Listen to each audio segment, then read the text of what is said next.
بسم اللہ الرحمن الرحیم۔ پچھلی کلپ میں ہم نے حدیث پاک سماعت کی۔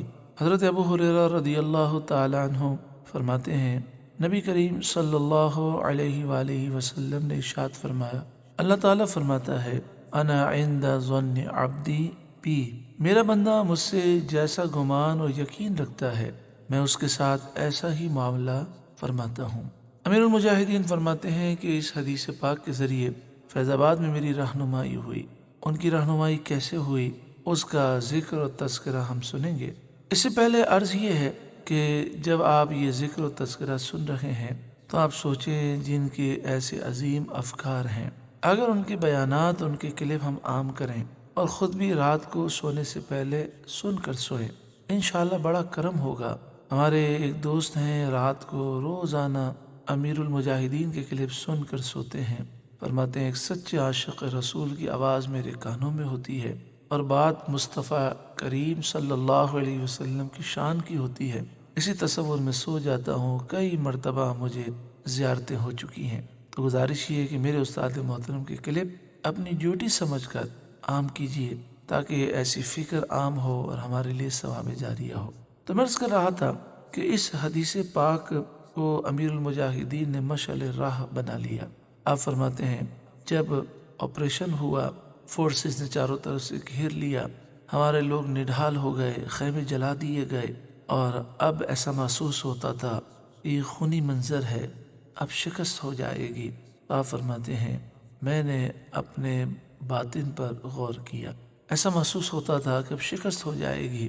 کسی نے کان میں آ کر کہا، حضرت اب چاروں طرف سے ہمیں گھیر لیا گیا ہے اور حالات بہت خراب ہیں، اب لگتا ہے کہ شکست ہو جائے گی۔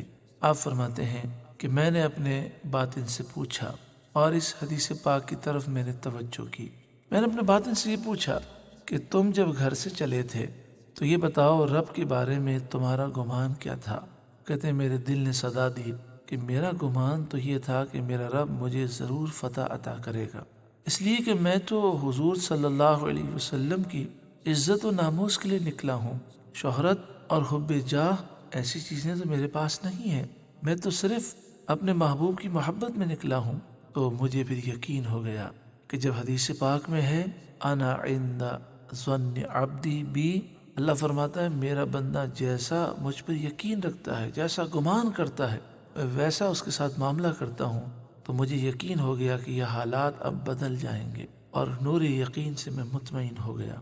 میں سننے والوں سے عرض کروں گا، دعوت فکر دوں گا اور دعا بھی کروں گا کہ اللہ تعالی ہمیں نور یقین عطا فرمائے، کیونکہ نور یقین ایک بہت بڑی نعمت ہے۔ پھر آپ فرماتے ہیں، میں نے دوسری طرف نبی کریم صلی اللہ علیہ وسلم کی بارگاہ میں توجہ کی۔ ظاہری طور پر میں تاجدار ختم نبوت کے نعرے بھی لگا رہا تھا اور دیگر چیزوں میں مصروف تھا، لیکن ذہن سرکار دو عالم نور مجسم صلی اللہ علیہ وسلم کی طرف متوجہ تھا۔ پھر آپ نے ایک التجا کی، انشاءاللہ وہ التجا ہم اگلی کلپ میں سماعت کریں گے۔ آخر میں امیر المجاہدین کا ایک فرمان سماعت کریں۔ آپ نے فرمایا، ساری کائنات کی عزتیں اس خاک پر قربان جہاں میرے آقا صلی اللہ علیہ وسلم نے ایک بار قدم رکھا۔ اللہ تعالیٰ امیر المجاہدین کے درجات بلند فرمائے، ان کے فیض سے ہمیں مستفید فرمائے، آمین، صلی اللہ علیہ وآلہ وسلم۔